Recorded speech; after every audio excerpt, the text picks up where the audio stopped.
One man's trash, oddly enough, is also his treasure, especially with a lot of zeros in the mix. And perhaps the biggest name in the uncovering of the sharks and whales in the flood control scam came out today when the bagman / courier of the luggages of cash fessed up on the recipients and the delivery addresses. As our Daniel Manalastas returns with the second part of his report. Ang ibig sabihin ng basura ay malita na may lamang pera. Ang bawat malita ay may lamang humigit kumulang 48 million pesos. It seems like the saying, "there is money in trash," is true.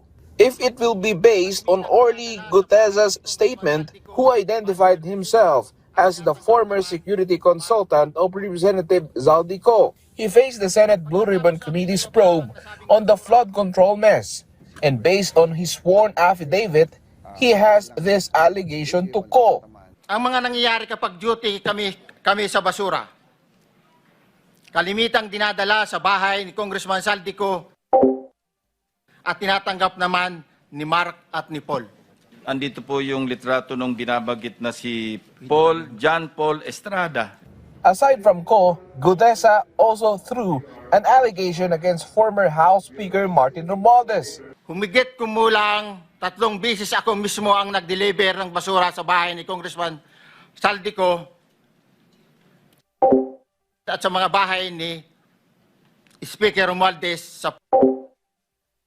Mas maraming pagkakataon na nagde-deliver kami ng basura sa bahay ni Speaker Romualdez at sa bahay ni Congressman Zaldico dahil iba-iba kaming mga nakadetailed na close-in, backup at advance party na nagkakaroon ng rotation. 3 beses sa loob ng isang linggo ang pagdi-deliver ng pera kay Representative Zaldico at tuloy-tuloy naman doon sa bahay ni former Speaker Martin Romualdez sa ganung rate. Also, Representative Eric Yap. Ang isang ehemplo na nagdala ng pera ay si Congressman Eric Yap ng AXIS Party List. 46 na malita ang dala niya sa bahay ni Congressman Zaldico sa Meanwhile, as Representative Toby Tiangco faced the senators, he revealed some problems occurred to the foreign-assisted projects.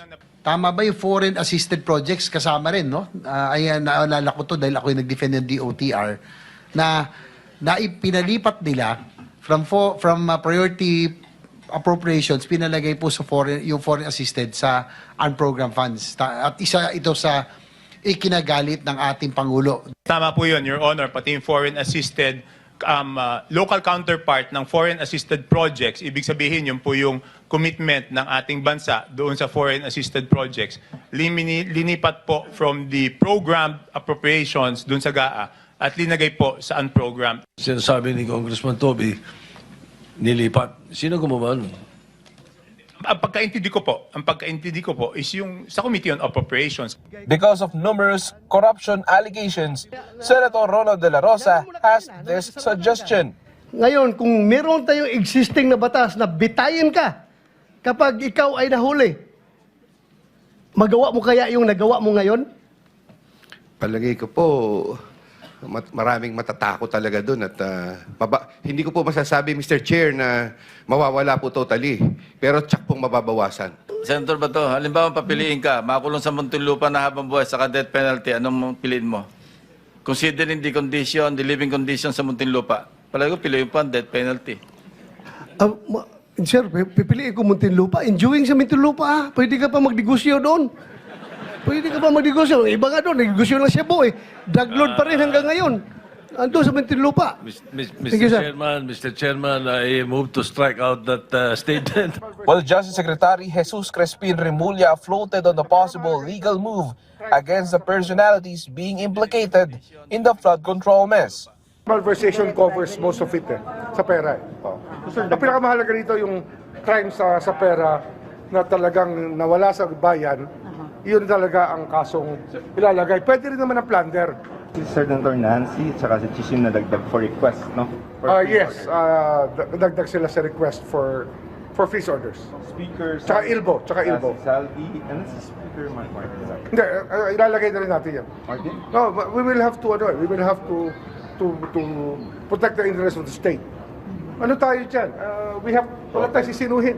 Mahirap tong kasong to. But ang aming sinasabi dito, wala tayong sisinuhin dito. Lahat po ng kailangan, mailbo, lahat ng kailangan ng freeze order. Daniel Manalastas from the National TV Network for a new and better Philippines.